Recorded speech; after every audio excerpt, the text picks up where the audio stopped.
So I'm standing here at the top of the pasture, just got home from an hour-long haul.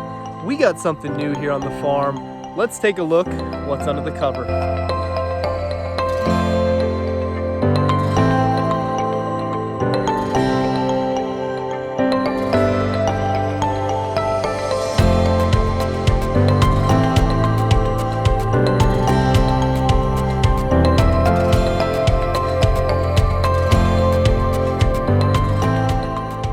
So welcome back to the farm, guys. Did anybody take a guess? Well, I'm gonna first start by saying anytime you get some new things on the farm, it's definitely exciting. So what do we have in store today? Well, this happened very quickly. We decided to go out and get a couple more sheep. So before I go ahead and pull the tarp off my crates here, I do want to talk a little bit about what happened here and how this all came about. So we went ahead, and I'm constantly looking for animals. You guys that have followed along, you understand, you've heard me kind of talk about this before, that I've always been searching to continue to grow our flock. Just so happens I stumbled upon, another one of those Craigslist ads. Really good deal. We actually were gonna go and get just 2 lambs, a ewe lamb and a ram lamb. Turns out, well, they had another nursing mother and another ram lamb. I'm a sucker for a deal, guys. Decided, came home with all 4. The biggest concern was, were they all gonna fit? And turns out they all fit in my 2 crates here. Also, and on a side note, recently picked up this trailer, which has come in handy so many times already. Obviously me just driving around in this little Jeep, it wasn't gonna cut it. Fun fact, I hauled probably more lumber in this Jeep than any Jeep that has ever existed. We pretty much remodeled our whole home, and the amount of 2x4s, 2x6s, dimensional lumber in general that I put into this thing, it was sickening, to be honest with you. So thousands and thousands of feet this thing has held on the inside, and now I go ahead and I decide to buy a trailer, but that is a completely different story. So let's go ahead now. You guys came to see this. Let's uncover the tarp. We'll take a look at these animals and then we'll kind of let them loose. I did back down here to our gate where they're gonna go.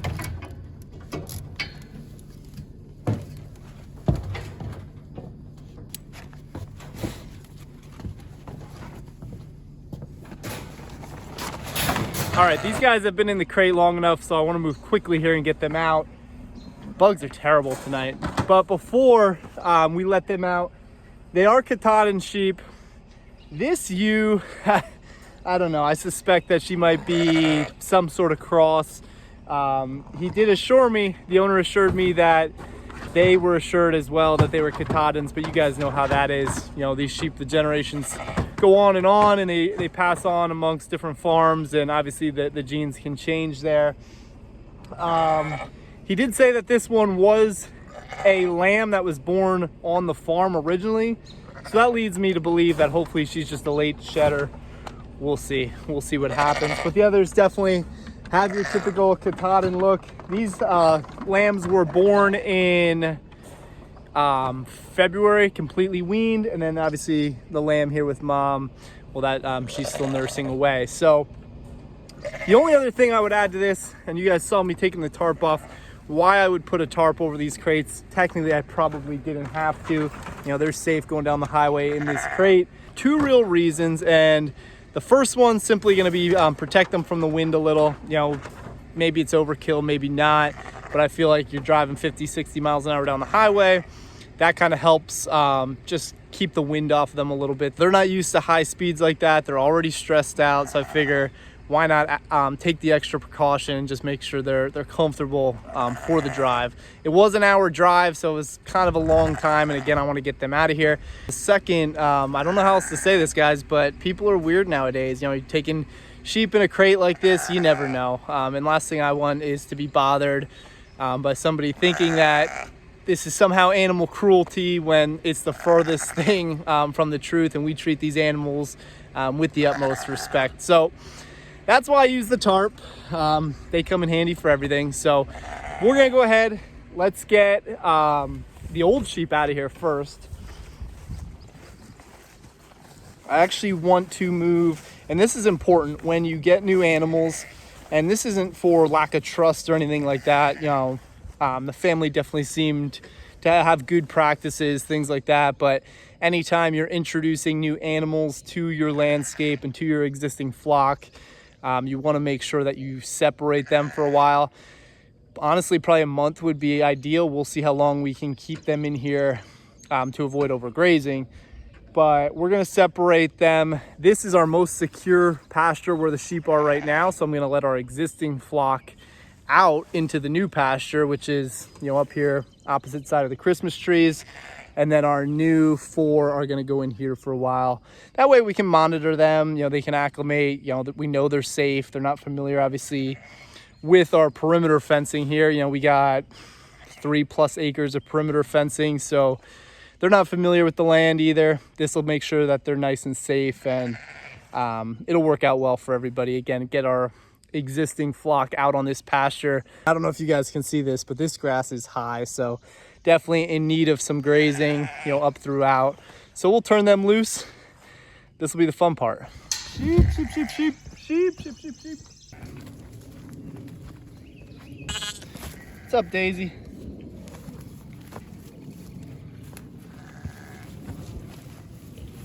And as we're kind of walking our existing flock out, Brownie here on the left kind of resembles our new ewe. She has not shed yet really at all, where all the others are kind of shed out. Spot was shed a while ago, and then the other 2 girls, they're just recently shed. You can see Coco still has a little bit of hair on her, but she's almost completely shed off as well. All right, so these guys are finally starting to creep out, but while we're waiting here, a question that you do get a lot, especially when you get these package deals, there's usually a reason why people are getting rid of these, or, you know, you're saying you're getting a good deal, but there's usually a reason they want rid of them. In the case of this family, the original plan was to get and raise for meat, you know, like most people. Turns out that the kids, you know, quickly fall in love with these animals. And that's the thing about sheep is, and I'm thankful, at least our daughter, she has a good understanding already at 3 years old, kind of why we're raising them. But, you know, their kids didn't really like the thought of eating their animals that they raised and came to love. So if nobody's gonna eat it, they figure make a couple bucks, downsize, and kind of move on. You know, they've had pigs in the past, they had turkeys there. So as long as these animals stay healthy, you know, it's definitely gonna be a good deal for both sides. They get a couple bucks out of the deal. Some of these were lambs, obviously, from their farm. And then obviously we're getting the sheep for the intended purpose that we have here on our farm. So a good value for a value exchange there. Our sheep are finally out, and I know it's getting dark, but they're out, they're grazing away. As soon as Daisy here gets out of the way, we'll back this trailer in and we'll cut them loose. Daisy, are you gonna go? All right, here goes nothing.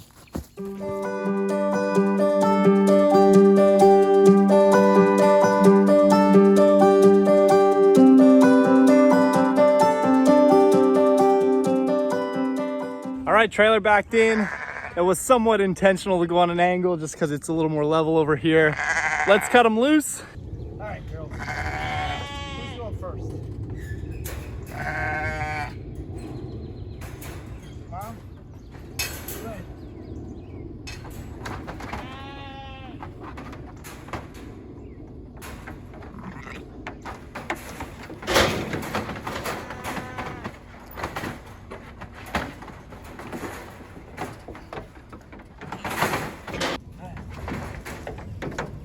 And there we are, happily acclimating to home. It's gonna take a little getting used to, I guess, but looks like they already found some good grass to graze on.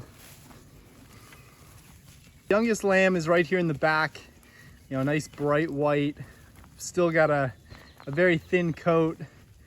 And then the 2 lambs that were born in February, I think I said, they're right there. And then here's mom. And I did actually pull mom's hair a little. It does come right out. So I'm hoping she's just late to shed here and we don't have some sort of cross genetic that will require shearing, because that I'm not exactly interested in. But you can see they're definitely they're exploring the pasture, and I don't want to keep spooking them. They had a stressful enough ride, so we'll let them go for tonight. It's getting dark anyway. And yet another addition to our farm. We are crazy, pretty much scaling up here quickly as far as our animals. That puts us at 10 sheep, 4 in here, 6 out there. Moving right along here. Hopefully next year we get a bunch of lambs out of this, and we can start a nice cycle, getting some more meat in the freezer. So anyway, that's it for tonight. We appreciate you guys following along. Thank you for watching. As always, if you like what we're doing, give us a thumbs up. Hit that subscribe button. I don't even know where they got to at this point. Down there over the hill. Drop us some questions, comments, concerns, suggestions, ideas, anything you guys have, anything farming, homesteading related. We'll be happy to get back to you, happy to help you out on your journey. And it has been a busy day. I still haven't set foot in the house, and it's 8:30 at night. So time to go feed the pigs. Yes, got to go feed the pigs, and we'll call it a night after that. It's been a long one. So thanks again, guys. Have a great night, and we will be with you soon.